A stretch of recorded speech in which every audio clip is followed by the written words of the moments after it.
Hello friends, तो कैसे हो आप सब। मेरा नाम है प्रिंस पांडे और आप सबका स्वागत करता हूँ छोटे से प्यारे चैनल P2 एजुकेशन में। तो आज हम लोग क्या पढ़ेंगे? आज हम लोग पढ़ेंगे वाष्पीकरण। क्या पढ़ेंगे? वाष्पीकरण। तो वाष्पीकरण किसे कहते हैं, सबसे पहले हमें जानना पड़ेगा कि वाष्पीकरण होता क्या है कि नहीं। सबसे पहले तो हमें ये जानना पड़ेगा ना कि वाष्पीकरण होता क्या है।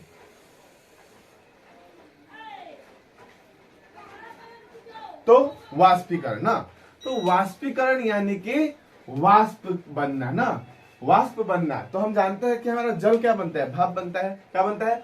वाष्प बनता है। तो जल का हमारा वाष्प बनने का प्रक्रिया ही वाष्पीकरण होता है। लेकिन इसमें एक छोटा सा कंडीशन होता है ना। वाष्पीकरण यानी कि पानी का भाप बनना, यानी कि वाष्प में बदलना। यानी कि पानी क्या होता है? पानी होता है तरल अवस्था ना, जल।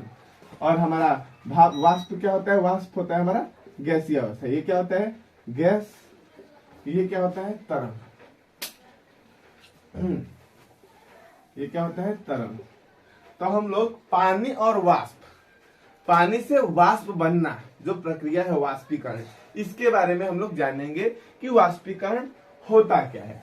तो इसके पहले हम लोगों ने पदार्थ पढ़ लिया है, पदार्थ की अवस्थाएं जान गए हैं, पदार्थ की अवस्था में कैसे परिवर्तन कर सकते हैं सब जान गए हैं। आप लोग को आई बटन पे लिंक मिल जाएगा या मैं वीडियो के डिस्क्रिप्शन में लिंक दे दिया हूं, आप लोग जाके उस वीडियो को पहले देख लीजिए, उसके बाद वाष्पीकरण देखिए।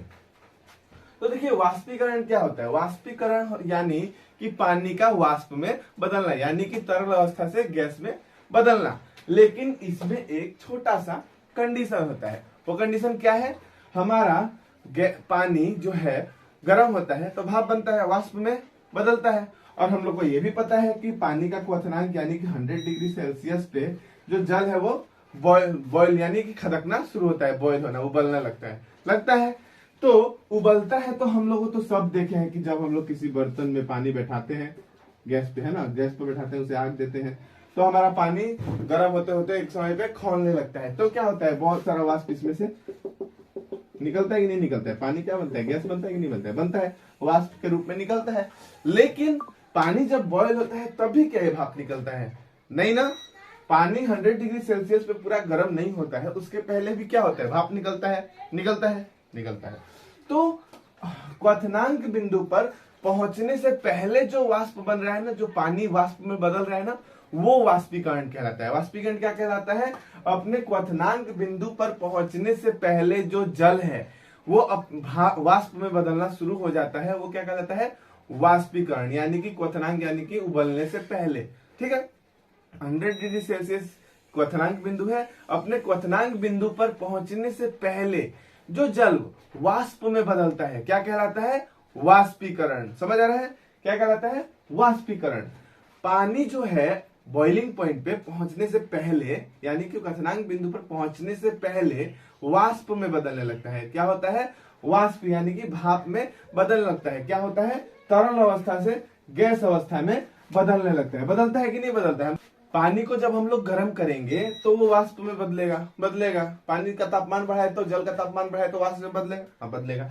तो तापमान बढ़ा रहे हैं, ठीक है, लेकिन 100 डिग्री सेल्सियस से पहले, यानी कि 88 पकड़ लो, 87 पकड़ लो, 60 पकड़ लो, इन सब डिग्री सेल्सियस पे हमारा पानी वाष्प में बदलेगा कि नहीं बदलेगा।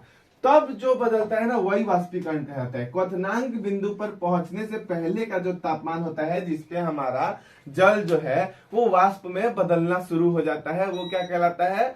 वाष्पीकरण। याद रखना, क्वथनांक बिंदु पर पहुंचने से पहले जो जल है वो वाष्प में बदलता है, तो क्या कहलाता है? वाष्पीकरण। ठीक है, पानी अपने क्वथनांक बिंदु पर पहुंचने से पहले जो वाष्प में बदलती है वही वाष्पीकरण कहलाती है। समझ आया? तो वाष्पीकरण किसे कहते हैं, समझ गए? हाँ, देखो मैं लिख देता हूं, लिख लो।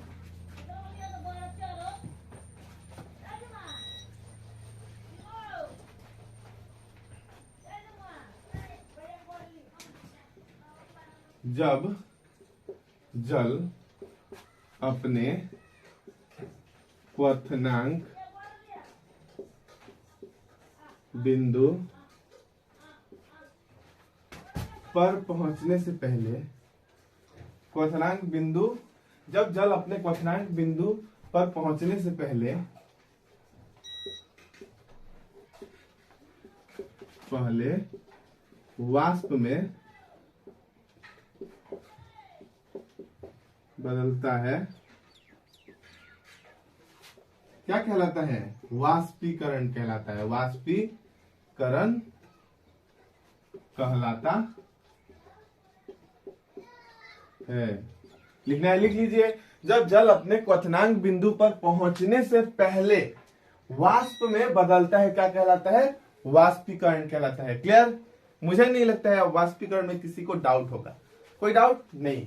वाष्पीकरण क्या कहलाता है? जब जल अपने क्वथनांक बिंदु पर पहुंचने से पहले वाष्प में बदलता है, क्या कहलाता है? वाष्पीकरण। क्वथनांक बिंदु यानी कि उबलने से पहले। जल का क्वथनांक बिंदु 100 डिग्री सेल्सियस। तो 100 डिग्री सेल्सियस पर पहुंचने से पहले के तापमान पर जल हमारा क्या है? वाष्प में बदलने लगता है। क्या कहलाता है? वाष्पीकरण। क्लियर? ठीक है, इसे मिटा दो। ठीक है,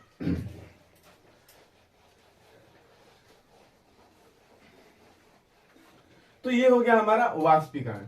अब देखिए, वाष्पीकरण हम लोग समझ गए क्या होता है। अब वाष्पीकरण का उदाहरण दे। उदाहरण तो बहुत सारा है, उदाहरण में बहुत सारा है। हम लोग का कपड़ा सुखाते हैं, कपड़ा सुखाते हैं, कपड़ा सुखाते हैं या कपड़ा सुखाना। अब हम लोग कपड़ा सुखाते हैं, हम लोग कपड़ा धोते हैं सबसे पहले, तब तो सुखाते हैं। तो हम लोग कपड़ा धोते हैं तो क्या होता है? कपड़ा हमारा जल क्या कर लेता है? अपने अंदर धारण कर लेता है, गीला हो जाता है, होता है। तो कपड़ा गीला हो जाता है, हम धूप में रखते हैं या खुली हवा में रखते हैं, तो हमारा कपड़ा कुछ समय बाद सूख जाता है, सूख जाता है। तो उसमें का जल कण जो था, जो जल वो धारण करके रखा था, वो सूख जाता है। कैसे? क्या पानी खौलता है कपड़े का? कपड़े धूप में रखे तो क्या पानी खोलने लगता है कपड़ा का? अगर पानी खोलने लगेगा तो कपड़ा तो जल ही जाएगा ना, कपड़ा ही नहीं बचेगा, जल का तो बात ही अलग है। तो नहीं, कपड़ा का पानी सूख जाता है, लेकिन वो जल जो है अपने क्वथनांक बिंदु पर नहीं पहुंचता है, उससे पहले ही वो वाष्प में बदल जाता है। इसलिए क्या है? वाष्पीकरण का उदाहरण है। उसके बाद जमीन का जल। जमीन पर अगर हम लोग जल गिरा दें, जमीन पर गिरा जल, अगर हम लोग जमीन पर जल गिरा दें तो वो कुछ समय बाद हम लोग क्या देखते हैं? सूख जाता है। पक्का पे अपने जल गिरा दोगे, पानी गिरा दोगे तो वो कुछ समय बाद सूख जाता है कि नहीं सूखता है? सूखता है ना। ऐसे बहुत सारे उदाहरण हैं। वर्षा, समुद्र का जल है, समुद्र के जल से वर्षा होता है। समुद्र का जल, समुद्र का जल वाष्पीकृत होके ऊपर जाता है और फिर बादल में बनकर वो बारिश होता है ना, बारिश होता है। तो समुद्र का जल वाष्पीकृत होता है, यानी कि वहां पे वाष्पीकरण होता है। कपड़ा धोते हैं, वो वाष्पीकरण है। हम लोग हाथ पर इत्र डालते हैं। हम लोग हाथ पे क्या करते हैं? इत्र डालते हैं, और वो क्या होता है? उड़ जाता है, उड़ जाता है। ये क्या है? वाष्पीकरण का उदाहरण है। कभी परफ्यूम डाल के अपने हाथ पे देखना है, इत्र डालना, देखना हाथ ठंडा होगा और वो वहां जो सेंट डाले वो थोड़ी देर में गायब हो गया। होता है कि नहीं होता है? तो ये सब क्या है? ये क्या है? वाष्पीकरण का उदाहरण है। इसमें क्या होता है? जल बिना बॉयल हुए, यानी कि बिना अपने क्वथनांक बिंदु पर पहुंचे से पहले वाष्प में बदलकर, मतलब कि गैस हो जाता है, वही वाष्पीकरण होता है। कपड़ा धोना, जमीन पर जरा गिरा जल सूख जाता है, हाथ पर इत्र डालते हैं, वो इत्र उड़ जाता है। समुद्र का जल वाष्पीकृत होता है, वाष्पीकरण होता है, और वो ऊपर जाके फिर बादल बनकर वर्षा होती है ना। तो ये सब क्या है? वाष्पीकरण का उदाहरण है। ऐसे अनेकों उदाहरण आप लोग को मिल जाएंगे। कपड़ा सुखाने वाला उदाहरण हम सबके लिए एकदम लिंक है कि नहीं? हम लोग कपड़ा धोते हैं और धूप में रखते हैं, कपड़ा सूख जाता है, पानी क्या होता है? वाष्प बनकर उड़ जाता है कि नहीं? और वो खौलता भी नहीं है, मतलब कि अपने क्वथनांक बिंदु पर नहीं पहुंचता है, उससे पहले ही उड़ जाता है। तो ये क्या है? वाष्पीकरण का उदाहरण है। होगा कि नहीं होगा? होगा। हाँ, तो ये हो गया वाष्पीकरण का उदाहरण। तो वाष्पीकरण की परिभाषा देख लिए, वाष्पीकरण का उदाहरण देख लिए। इसके बाद अब देखेंगे हम लोग वाष्पीकरण को प्रभावित करने वाले कारकों के बारे में। किसके बारे में? वाष्पीकरण को प्रभावित करने वाले कारक, है ना। वाष्पीकरण को प्रभावित करने वाले कारक, यानी कि वाष्पीकरण किसके वजह से घटता है, बढ़ता है, वो प्रभावित होता है, वो हम पढ़ेंगे ना। तो वाष्पीकरण को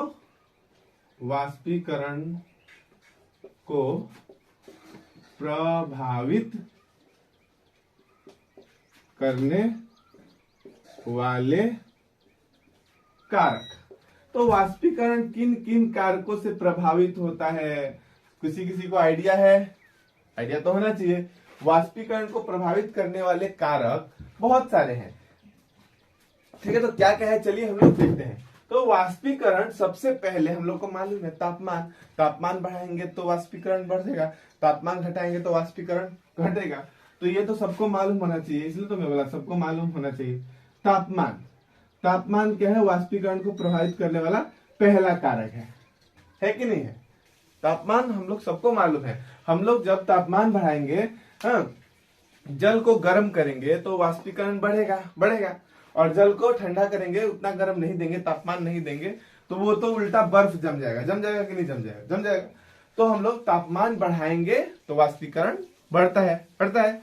तो तापमान एक कारक हुआ कि नहीं हुआ? तापमान एक बहुत बड़ा कारक है वाष्पीकरण का। तापमान बढ़ाएंगे तो वाष्पीकरण होगा। अगर तापमान नहीं रहेगा, कम रहेगा तापमान बहुत ही ठंडा रहेगा, तो क्या होगा? जल क्या वाष्प बनेगा? नहीं बनेगा, वो तो उल्टा जम जाएगा, बर्फ बन जाएगा, है कि नहीं? तो तापमान एक बहुत बड़ा कारक है जो कि वाष्पीकरण को प्रभावित करता है। अगर तापमान ज्यादा है तो वाष्पीकरण तेज हो जाता है कि नहीं? थोड़ा कम धूप है तो हमारा जमीन पे गिरा जल या कपड़ा सूखने में ज्यादा टाइम लगता है कि नहीं लगता है? लेकिन अगर बहुत तेज धूप हो तो हम देखेंगे कि फटाफट ही जल कहीं भी गिरा या कपड़ा हो जल्दी सूख जाता है कि नहीं? तो तापमान बढ़ने पर वाष्पीकरण बढ़ता है। क्लियर? तापमान एक बहुत बड़ा कारक है वाष्पीकरण को प्रभावित करने में, है कि नहीं? तापमान बढ़ने पर वाष्पीकरण बढ़ता है, तापमान घटने पर वाष्पीकरण घटता है। क्लियर?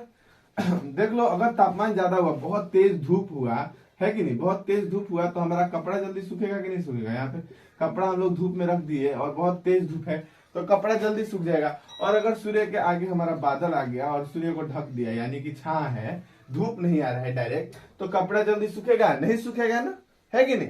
तो तापमान जैसे रहेगा वैसे वैसे वाष्पीकरण हमारा प्रभावित होगा।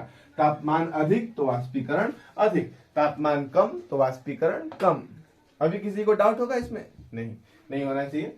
तो तापमान हो गया। इसके बाद आता है हमारा सतह क्षेत्रफल।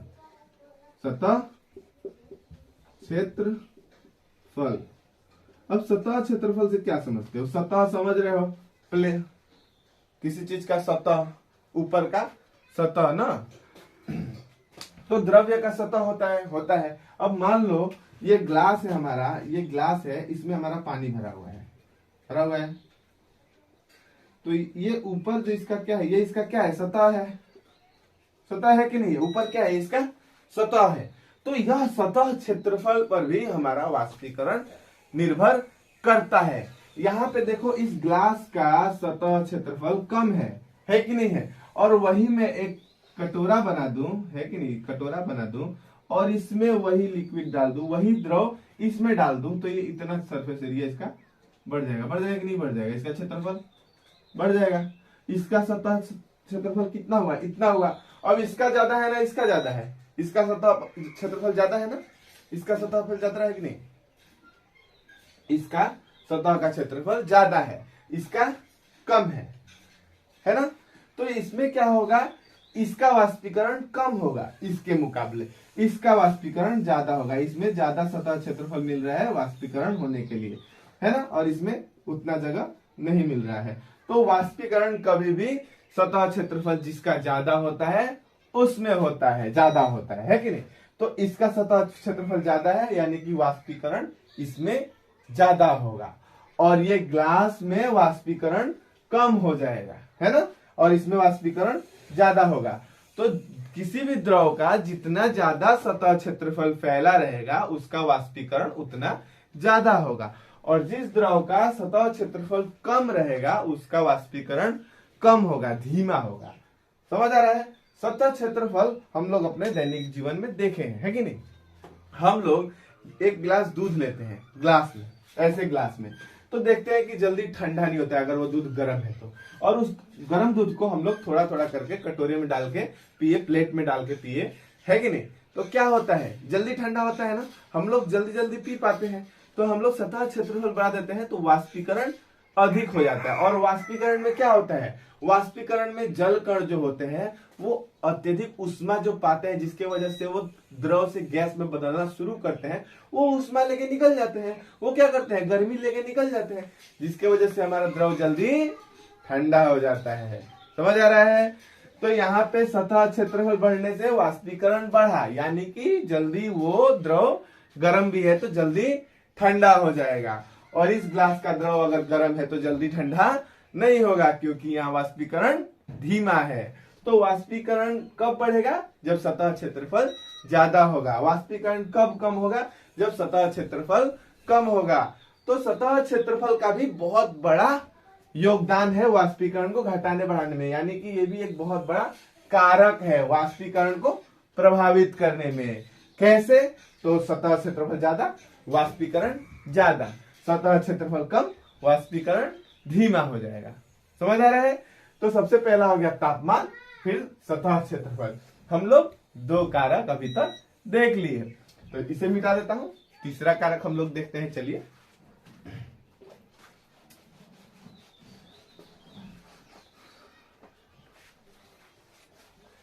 तीसरा कारक क्या है, तीसरा कारक है आर्द्रता। क्या, आर्द्रता।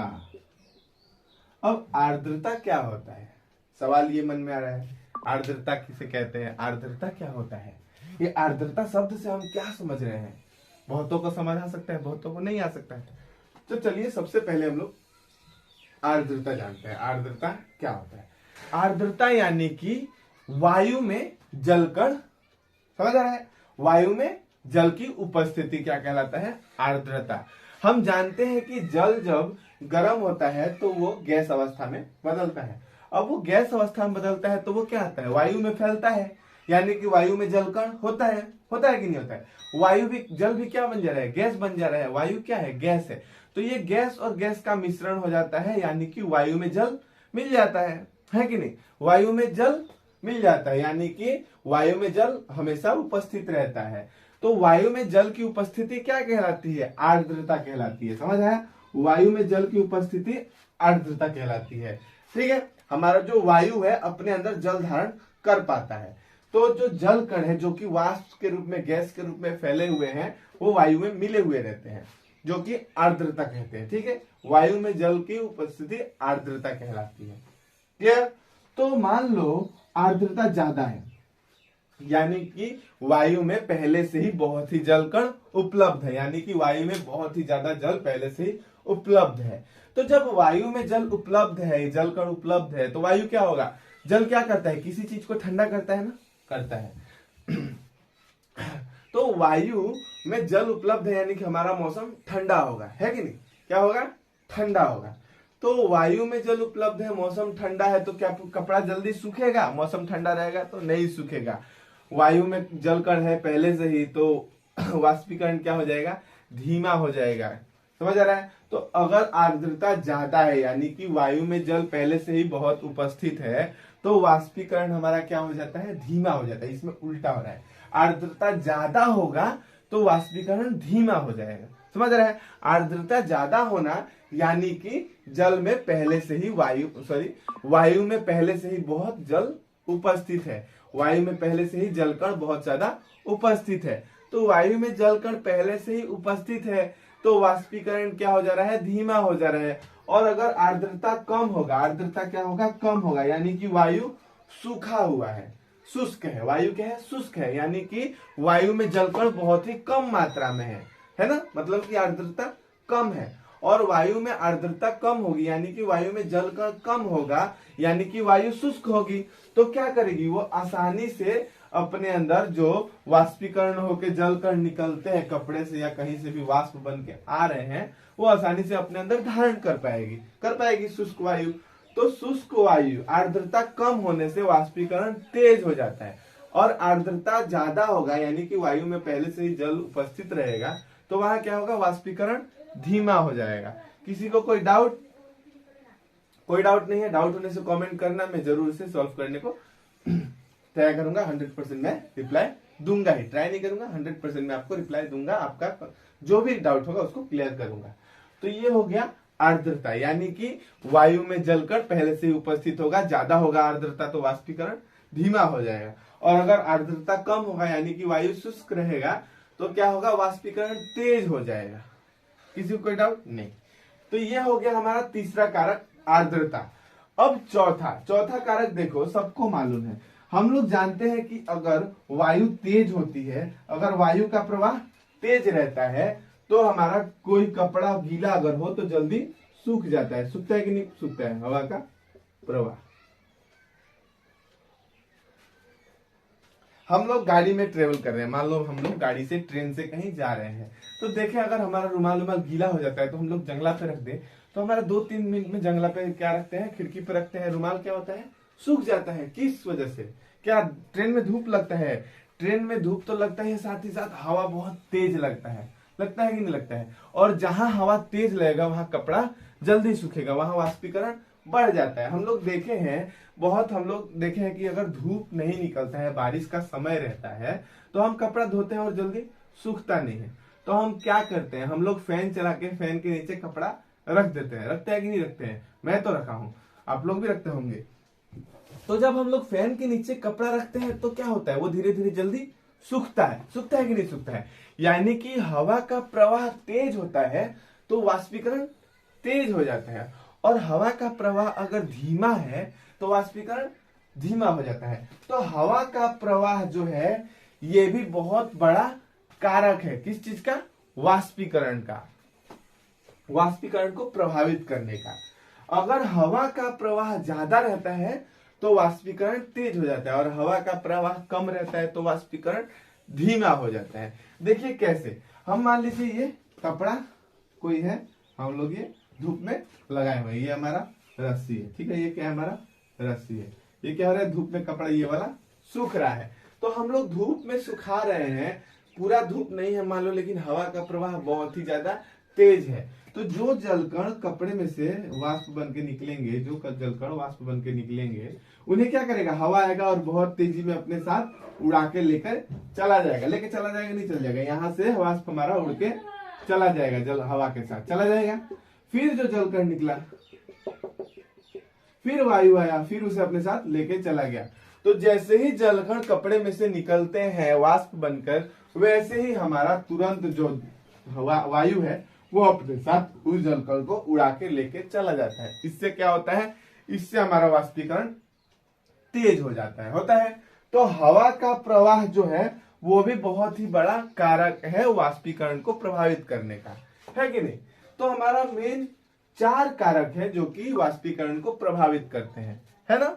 तो सबसे पहला कारण तापमान, तापमान बढ़ने पर वाष्पीकरण बढ़ेगा, तापमान कम करने पर वाष्पीकरण कम हो जाएगा। सतह क्षेत्रफल यानी कि हमारा जल कितनी दूरी में फैला हुआ है। अगर जल कम दूरी में फैला हुआ है, उसका सतह क्षेत्रफल कम है, तो वाष्पीकरण धीमा हो जाएगा, और सतह क्षेत्रफल अगर ज्यादा है तो वाष्पीकरण तेज हो जाएगा। उसके बाद आर्द्रता यानी कि वायु में जलकण की उपस्थिति, है ना? तो अगर वायु में जल पहले से ही अधिक मात्रा में उपलब्ध है, यानी कि आर्द्रता बहुत ही ज्यादा है, जैसे कि वर्षा ऋतु में आर्द्रता बहुत ही ज्यादा होती है कि नहीं होती है? जलकण बहुत ही ज्यादा रहते हैं, तो उस समय हमारा कपड़ा क्या सूखता है? जल्दी नहीं सूखता है। उसमें क्या होता है, आर्द्रता अधिक होगी तो कपड़ा का वाष्पीकरण धीमा हो जाता है, जिसकी वजह से कपड़ा जल्दी सूखता नहीं है। और अगर आर्द्रता कम है यानी कि वायु शुष्क है तो हमारा वाष्पीकरण बढ़ जाता है। उसके बाद आता है हवा का प्रवाह अंतिकारक। ये क्या है? ये भी वाष्पीकरण को प्रभावित करने वाला बहुत ही मुख्य कारण है। इसमें क्या होता है, हवा प्रवाहित होती है तो वो क्या करती है, जो जलकण निकल रहे हैं वाष्पीकृत होके, उनको क्या करती है, अपने साथ उड़ा के लेके चली जाती है। इससे क्या होता है, वाष्पीकरण तेज हो जाता है। तो हवा का प्रभाव अधिक होगा तो वाष्पीकरण तेज, हवा का प्रभाव प्रवाह कम होगा तो वाष्पीकरण धीमी हो जाएगी। तो हम लोग ये 4 कारक समझ गए कि कैसे इस पे वाष्पीकरण प्रभावित होता है, कैसे इन सबसे वाष्पीकरण प्रभावित होता है ना? किसी को कोई डाउट नहीं होगा। तो वाष्पीकरण को प्रभावित करने वाले कारकों के बारे में हम लोग जान गए। इसके बाद देखिए, अब हम लोग एक छोटा सा सवाल हल करेंगे। इसका स्क्रीनशॉट ले लीजिए, मैं इसे मिटाऊंगा।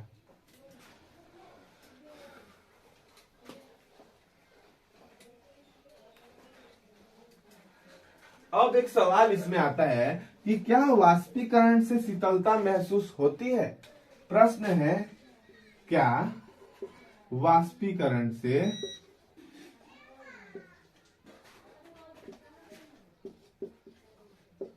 शीतलता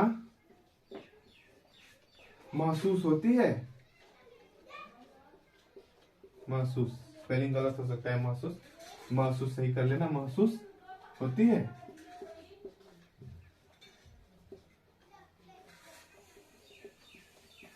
क्या वाष्पीकरण से शीतलता महसूस होती है। बताओ तो, वाष्पीकरण से क्या शीतलता महसूस होती है। कोई आइडिया लगा सकता है। वीडियो पॉज करके पहले थोड़ा सोचो, ट्राई करो, उसके बाद महसूस देख लेना एक बार। मुझे लग रहा है कि पूरा एग्जैक्ट याद नहीं आ रहा। तो क्या वाष्पीकरण से शीतलता महसूस होती है, ये हमारा क्या है, प्रश्न है। वाष्पीकरण से शीतलता यानी क्या तुम्हें वाष्पीकरण प्रक्रिया से ठंडा महसूस होता है, ये सवाल है। ठीक है, तो क्या वाष्पीकरण से शीतलता महसूस होती है, ठंडक महसूस होती है। तो इसका जवाब है हाँ, वाष्पीकरण से क्या होता है, शीतलता महसूस होता है। तो सबको होता है मैं बता दिया तो ठीक है, होता है, सब मान गए हाँ होता है। लेकिन क्यों होता है, कैसे होता है, वाष्पीकरण से शीतलता महसूस कैसे होती है। अब ये सवाल आता है कि महसूस होती है, ठीक है होती है, ठंडा महसूस होती है, लेकिन क्यों होती है, कैसे होती है ना। तो चलिए अब हम लोग वो ध्यान देंगे। ठीक है, तो देखिए हमारा जो जल है, मान लो ये एक कटोरा था, ठीक है, इसमें क्या है, जल, इसमें क्या है, जल है। अब इसमें क्या लग रहा है, इसमें उष्मा है, मतलब कि ये जल पूरा गर्म है, पूरा गर्म है। इसमें से क्या होगा, भाप बनकर उष्मा निकलेगी, उष्मा निकलेगी, वाष्प बनकर उष्मा नहीं, जल निकलेगी, निकलेगी कि नहीं निकलेगी। जल कण क्या हो रहे हैं, द्रव से गैसीय अवस्था में आ रहे हैं। अब ये जो द्रव है ये गैसीय अवस्था में कब बदलता है, जब इसको अत्यधिक उष्मा मिलती है, मतलब अत्यधिक ऊर्जा मिलता है। तो ये जो जल के कण होते हैं ऊर्जा प्राप्त करते हैं, उनको अत्यधिक ऊर्जा मिल जाती है। और हम लोग को अच्छी तरह से मालूम है कि ऊर्जा, जो जल के कण होते हैं वो, जल के कण या किसी भी पदार्थ के कण क्या होते हैं, निरंतर गतिशील होते हैं कि नहीं होते हैं। तो जल का जो कण है वो निरंतर गतिशील होता है, और उसे अगर अत्यधिक ऊर्जा मिल गई तो वो निकल के इधर उधर भागने लगा। लो अब मान लो तुम लोग पापा मम्मी के सामने बैठे हो तो शांत हो, चुपचाप हो, और पापा मम्मी सामने से हट गए तो क्या होगा, तुम लोग को अत्यधिक ऊर्जा मिल गई, तुम लोग क्या करते हो, बदमाशी शुरू कर देते हो। ठीक उसी तरह यहाँ जल द्रव अवस्था में था, इनको क्या मिल गया, थोड़ा सा ऊर्जा मिल गया, यानी कि थोड़ा सा तापमान बढ़ा दिए, गर्मी मिल गई, तो इनको ऊर्जा मिल गया, तो ये भी उछलना कूदना शुरू कर दिए। और तब क्या होता है, ये द्रव से कूद कूद के बाहर निकलने लगते हैं और क्या बनते हैं, गैस बनने लगते हैं, मतलब कि इनको अत्यधिक ऊर्जा मिल जाती है। तो ये जो जल कण होता है, ये जो जल कण होता है जो कि पानी के ऊपर हमारा गर्म करने पर निकलता है, क्या वो गर्म नहीं होता है, भाप के ऊपर हाथ रखोगे तो हाथ नहीं जलेगा, जलेगा ना, वो भी गर्म होता है ना। यानी कि यहाँ जो ऊर्जा हम लोग नीचे से मान लो दे रहे थे, जो हम लोग आग लगा के नीचे से ऊर्जा दे रहे थे, वो ये जल कण लेके जा रहे हैं, तभी तो जल कण भी गर्म है ना। तो क्या होता है, अत्यधिक ऊर्जा जो जल कण है वो लेके द्रव से गैस बनने लगते हैं, है ना। तो ये अपने साथ अधिक ऊर्जा ले जाते हैं, जिसके वजह से क्या होता है, इसमें जो हम आग बंद कर दिए, ठीक है, ये जो ऊर्जा था लेके जा रहा है, यानी कि जो हम अत्यधिक ऊर्जा दिए उनकी वजह से जो द्रव था गैस में बदल गया, वो अत्यधिक ऊर्जा लेके उड़ गया। जब इसमें अत्यधिक ऊर्जा जो था वो उड़ गया तो यहाँ का ऊर्जा फिर चला गया कि नहीं चला गया, चला गया। तो जब यहाँ का ऊर्जा चला गया, यानी कि जो हम लोग अत्यधिक गर्मी दिए थे वो चला गया, तो ठंडा महसूस होगा कि नहीं होगा। यहाँ का गर्मी तो उड़ ही गया तो ठंडा होगा, होगा कि नहीं होगा, होगा।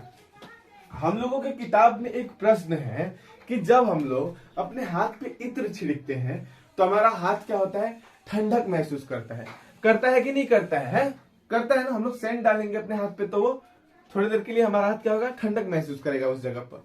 उस पे क्या होता है, उसमें देखो हम लोगों ने सेंट अपने हाथ पे डाला, इतने दूर मान लो पड़ गया, सेंट इतने दूर डाला, उतने दूर क्या हुआ, सेंट आया, इत्र हम लोग ने छिड़का, और कुछ देर बाद देखेंगे इत्र वहां से गायब हो गया, उड़ गया कि नहीं उड़ गया। तो वहां क्या होता है, जो ये इत्र है अपने आसपास के वायुमंडल और हमारे हाथ की गर्मी लेके वाष्पीकृत हो गया, यानी कि वो तरल अवस्था से गैस में बदल गया। वो ऊर्जा कहाँ से लिया? हमारे हाथ से और आसपास के वायुमंडल से। हमारे हाथ का ऊर्जा लेके वो वाष्पीकृत हो गया, तो हमारे हाथ की जो गर्मी थी वो लेके चला गया, तो हमारे हाथ में ठंडक महसूस होती है। इसी कारण होती है, जो ऊर्जा हमारे हाथ का होता है, जो गर्मी हमारे हाथ का होता है, उसके वजह से तो वो वाष्पीकृत हो गया, वो ऊर्जा लेके वो वाष्प बन गया, तो थोड़े देर के लिए हमें वहां ठंडक महसूस होती है। उसके बाद फिर से सब बराबर हो जाता है, वो मेंटेन कर लेता है हमारा शरीर। लेकिन कुछ देर के लिए ठंडक महसूस हुई ना, क्योंकि कुछ देर के लिए वहां का ऊर्जा गायब हो गया। वो क्या हो गया? वो जो है इत्र वो लेके उड़ गया, वाष्पीकृत हो गया। तो वाष्प जब बनता है ना, तो वो अत्यधिक ऊर्जा अपने साथ लेके जाता है। क्या बनता है? वाष्प जो है अपने साथ अत्यधिक ऊर्जा लेके जाता है। जैसे कि हम लोग, मैं बताया कि एक छोटे से ग्लास में दूध लेंगे तो ये जल्दी ठंडा नहीं होता है। क्यों नहीं होता है? क्योंकि इसका सतह क्षेत्रफल कम है, यानी कि सिर्फ इतना ही संपर्क है, वायुमंडल के सामने इतना ही खुला हुआ है, बस यही सरफेस, यही सतह खुला हुआ है, यही सतह खुला हुआ है। तो इसका सतह क्षेत्रफल कम, यानी कि वाष्पीकरण कम। वाष्पीकरण कम यानी कि कम ऊर्जा हमारा इस द्रव से निकल पा रहा है। लेकिन अगर वही मैं एक बड़ा प्लेट कर दूं और इसमें दूध फैला दूं, तो क्या हो गया? इसका सतह क्षेत्रफल बढ़ गया, यानी कि ये वाष्पीकृत ज्यादा हो पा रहा है, इसका वाष्पीकरण ज्यादा हो पा रहा है। तो जब ज्यादा वाष्पीकरण होगा, यानी कि ज्यादा ऊर्जा इसमें से निकलेगी। इसीलिए इसमें जल्दी दूध ठंडा नहीं होगा, इसमें जल्दी ठंडा हो जाएगा। क्या होगा? वाष्प जो है ऊर्जा लेके निकलती है अपने साथ, वाष्प में गैस हवा में जाती है वाष्प बन के, और वो अपने साथ ऊर्जा लेके जाती है। तो ये ऊर्जा लेके चली जा रही है, इसमें से ज्यादा ऊर्जा जा रहा है, ये जल्दी ठंडा होगा। इसमें से कम ऊर्जा जा रहा है, इसलिए ये कम ठंडा होगा। समझ आया? वाष्प के जो कण होते हैं, यानी कि जो जल का कण वाष्प बनता है, वो अपने साथ ऊर्जा लेके जाता है, जिसकी वजह से वो जहां से लेके जा रहा है, जिस द्रव से वो गैस बन रहा है, वहां का ऊर्जा वो लेके चला जा रहा है, इसलिए द्रव जल्दी ठंडा हो जाता है। क्लियर? ठीक है। और एक अब आप लोग को प्रश्न है कि हम लोग गर्मी के दिनों में सूती वस्त्र क्यों पहनना अच्छा पाते हैं? हमें क्यों गर्मी के दिनों में सूती वस्त्र अच्छा लगता है? हमें क्यों गर्मी के दिनों में सूती वस्त्र पहनना चाहिए? ठीक है, ये सवाल दिया गया है। तो देखो, हम लोग अगर नायलॉन, पॉलिस्टर ये सब का कपड़ा पहने, सिंथेटिक कपड़ा हम लोग पहने, तो हमारे शरीर से पसीना निकलता है ना, हमारे शरीर से पसीना निकलता है। क्यों? जब हमें अत्यधिक गर्मी होती है। तो ये गर्मी होती है तो पसीना क्यों निकलता है? हमारे शरीर के तापमान को बनाए रखने के लिए ये पसीना हमारे शरीर से बाहर निकलता है। पसीना हमारे शरीर से बाहर निकला, ठीक है, गर्मी हुई तो, और ये पसीना क्या हुआ? हमारे शरीर का तापमान और आसपास के वायुमंडल से तापमान लेके वाष्प में बन के उड़ जाता है। जब वाष्प बन के उड़ता है तो हमारे शरीर का अत्यधिक ऊर्जा वो लेके उड़ गया कि नहीं उड़ गया? इसलिए हमें ठंडक महसूस हुई कि नहीं हुई? हाथ का पसीना वो लेके उड़ जा रहा है, हाथ का पसीना हमारे शरीर की गर्मी लेके वाष्प बन जा रहा है, उड़ रहा है, तो हमारे शरीर का जो अत्यधिक ऊर्जा है, गर्मी है, वो लेके वाष्प बन के उड़ गया, है कि नहीं? तो वो क्या हुआ? हमारा शरीर ठंडक महसूस किया। अब यही हम लोग जब पॉलिस्टर और नायलॉन का कपड़ा पहनते हैं, तो हमारे शरीर से जो पसीना निकलता है वो वायुमंडल से संपर्क में नहीं आ पाता है। क्यों? क्योंकि वो जो कपड़ा है उसको धारण करके उस पार से, मतलब शरीर के अंदर से शरीर के बाहर के कपड़े की तरफ नहीं कर पाते हैं, कम होता है, जिसकी वजह से वाष्पीकरण दर घट जाता है। ठीक है, पसीना हमारा जल्दी सूख नहीं पाता। पर वही सूती वस्त्र हो तो वो जो पसीना है आसानी से कपड़े के बाहर आ जाता है, कपड़े के उस पार से इस पार आ जाता है, मतलब बाहर की तरफ हो जाता है, यानी कि वायुमंडल से संपर्क में आ जाता है। और जब वायुमंडल से संपर्क में आता है तो वो वायुमंडल से ऊर्जा लेगा और हमारे शरीर का जो गर्मी है वो लेके जल्दी ही सूख जाएगा। क्या होगा? सूख जाएगा, यानी कि वाष्पीकृत हो जाएगा। और वाष्पीकृत होगा तो हमारे शरीर को ठंडक महसूस होगी। इसलिए हमें सूती कपड़ा गर्मी के दिनों में पहनने के लिए सलाह दिया जाता है, क्योंकि बहुत ही ज्यादा हमें गर्मी के दिनों में पसीना होता है, और ये पसीना सूती वस्त्र की वजह से आसानी से वायुमंडल के संपर्क में आ पाते हैं। क्लियर? किसी को कोई डाउट नहीं? तो उम्मीद करता हूं कि आप लोग को वाष्पीकरण समझ आया होगा। वाष्पीकरण क्या होता था? वाष्पीकरण वह प्रक्रिया है जिसमें कोई द्रव जो है वो अपने क्वथनांक बिंदु पर पहुंचने से पहले ही वाष्प में बदल जाता है। क्या कहलाता है? वाष्पीकरण।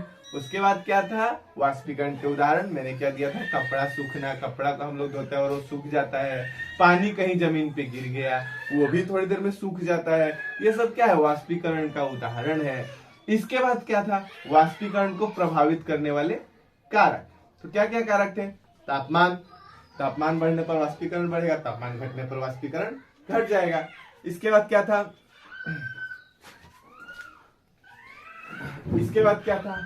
इसके बाद था हमारा सतह क्षेत्रफल। सतह क्षेत्रफल बढ़ेगा तो हमारा जो वाष्पीकरण है दर वो बढ़ जाएगा, और सतह क्षेत्रफल कम रहेगा तो वाष्पीकरण दर घट जाएगा। इसके बाद क्या होता है, इसके बाद तीसरा था आर्द्रता, यानी कि वायु में जल की मात्रा। तो वायु में जल अगर अत्यधिक मात्रा में है यानी कि आर्द्रता बेसी है, और आर्द्रता ज्यादा है मतलब कि कपड़ा जल्दी नहीं सूखेगा, वाष्पीकरण दर घट जाएगा। और अगर आर्द्रता कम है, वायु शुष्क है, तो हमारा क्या होगा, वाष्पीकरण दर बढ़ जाएगा। हो गया 3। चौथा क्या था, वायु का प्रवाह यानी कि वायु की गति। तो अगर वायु का प्रवाह तेज है तो क्या करता है, अपने साथ जो जल कण होता है उन्हें उड़ाकर ले जाता है। जो भी वाष्पीकृत जल कण है वो उड़ उड़ के हवा के साथ जल चले जाते हैं, तो वाष्पीकरण दर हमारा बढ़ जाता है। क्लियर। तो ये था वाष्पीकरण से जुड़ा हर एक बात। तो मैं उम्मीद करता हूं कि वाष्पीकरण में अब आपको कोई कंफ्यूजन नहीं होगा। तो वाष्पीकरण या वाष्पीकरण को प्रभावित करने वाले कारक, इन सब के बारे में आप अच्छी तरह से समझ गए। तो उम्मीद करता हूं कि आपको वाष्पीकरण अच्छी तरह समझ आया होगा। तो अभी के लिए इतना ही, मिलते हैं अगले वीडियो में। थैंक यू, धन्यवाद, जय हिंद।